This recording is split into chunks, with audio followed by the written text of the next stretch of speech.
Assalamualaikum warahmatullahi wabarakatuh. Apa kabar anak-anakku semuanya? Ketemu lagi dengan Miss Yunia. Semoga kalian tetap sehat dan semangat belajar meskipun dalam situasi pandemi COVID-19. Kali ini kita akan belajar tema 2, subtema 1, pembelajaran 3 tentang menganalisis cara makhluk hidup menyesuaikan diri dengan lingkungan. Tujuan dari pembelajaran ini adalah agar kita tahu cara tumbuhan beradaptasi terhadap lingkungannya.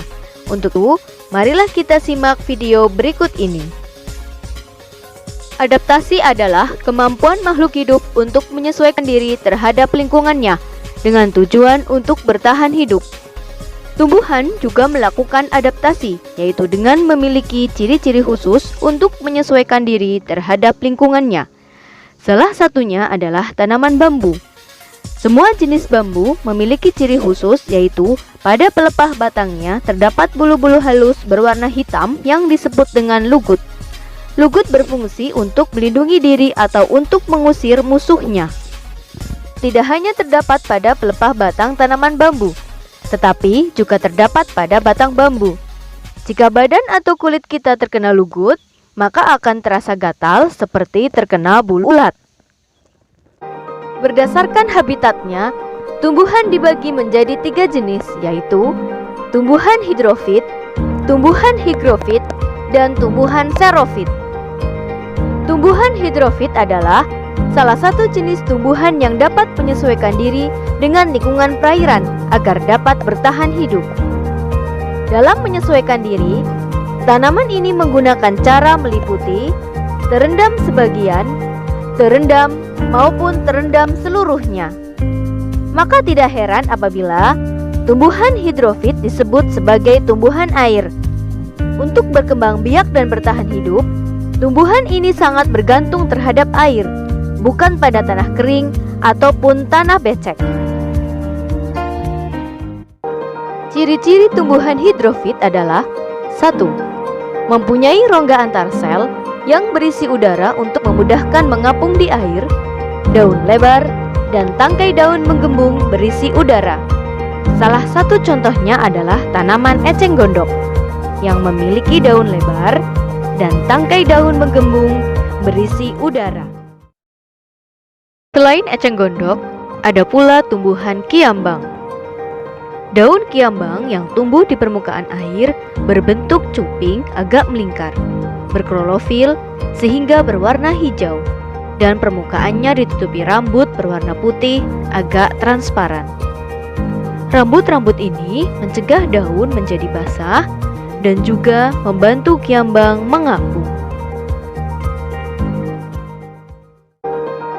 Ciri-ciri tumbuhan hidrofit yang keempat adalah tumbuhan yang sebagian tubuhnya di atas permukaan air dan akarnya tertanam di dasar air, mempunyai rongga udara dalam batang atau tangkai daun sehingga tidak tenggelam dalam air dan daun muncul ke permukaan air. Salah satu contohnya adalah teratai dan kangkung. Tumbuhan hidrofit melakukan beberapa adaptasi khusus, yaitu 1. Reduksi jaringan pelindung atau epidermis. Epidermis beralih fungsi bukan sebagai pelindung, tetapi berfungsi untuk penyerapan gas dan nutrien langsung karena dinding selulosa dan kutikulanya tipis. Untuk tumbuhan hidrofit tenggelam, tidak mempunyai stomata karena pertukaran gas langsung melalui dinding sel. 2. Reduksi jaringan penguat atau sklerenkim. Memiliki sedikit atau bahkan tidak mempunyai jaringan sklerenkim. Air memberi kekuatan dan melindungi tumbuhan dari kerusakan. 3. Reduksi jaringan pengangkut. Xilem memperlihatkan pereduksian yang paling besar dan flum berkembang cukup baik. 4. Reduksi jaringan penyerap. Sistem akar kurang berkembang dan bulu akar serta tudung akar tidak ada. 5. Terdapat pengembangan ruang-ruang udara yang spesial atau aerenkim terdapat pada daun dan batang hidrofit. menyediakan atmosfer internal bagi tumbuhan, memberikan pelampung bagi tumbuhan mengapung, menyimpan udara oksigen dan karbon dioksida.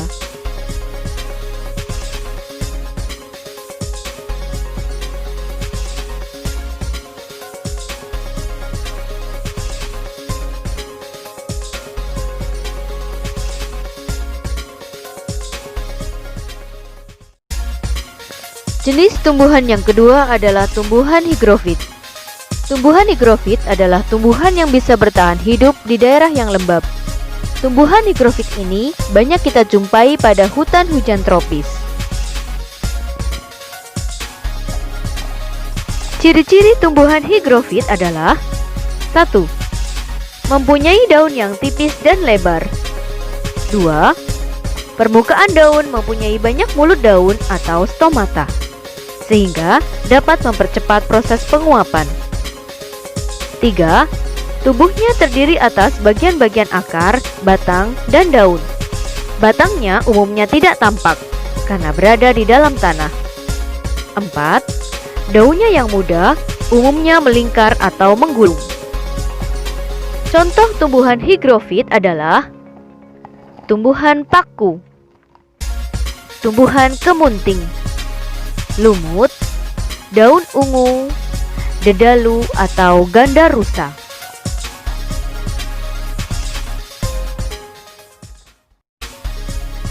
Jenis tumbuhan yang ketiga adalah tumbuhan xerofit. Tumbuhan xerofit adalah tumbuhan yang telah beradaptasi terhadap kehidupan di daerah kering. Tumbuhan jenis ini dapat bertahan hidup pada daerah yang sangat panas dan kering, walaupun hanya mendapat sedikit air. Ciri-ciri tumbuhan xerofit adalah 1. Daunnya tebal, sempit, kadang-kadang berubah bentuk menjadi duri, sisik, atau bahkan tidak mempunyai daun. Dengan demikian, maka penguapan melalui daun menjadi sangat sedikit. Yang kedua, seluruh permukaan tubuhnya termasuk bagian daun tertutup oleh lapisan kutikula atau lapisan lilin yang berfungsi untuk mencegah terjadinya penguapan air yang terlalu besar. Ketiga, batangnya tebal, mempunyai jaringan spon untuk menyimpan air. 4. Akar panjang, sehingga mempunyai jangkauan yang luas. Contoh tumbuhan xerofit adalah kaktus, lili gurun, pohon kurma, aloe vera atau lidah buaya, Stawar sp, dan Sansevieria atau lidah mertua.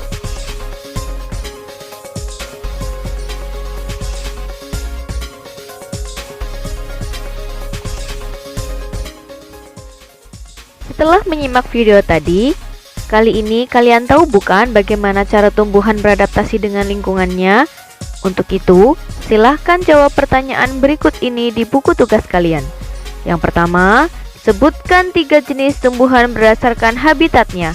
Yang kedua, sebutkan ciri-ciri tumbuhan hidrofit. Yang ketiga, sebutkan adaptasi khusus tumbuhan hidrofit. Yang keempat, jelaskan yang dimaksud tumbuhan higrofit. Yang kelima, sebutkan ciri-ciri tumbuhan xerofit. Terima kasih dan sampai jumpa lagi dengan Miss Yunia di video pembelajaran berikutnya. Jangan lupa simak terus video pembelajaran di Eduka Channel, karena semakin banyak tahu maka akan semakin pintar. Salam sehat, hebat, dan semangat. Assalamualaikum warahmatullahi wabarakatuh. Bye-bye.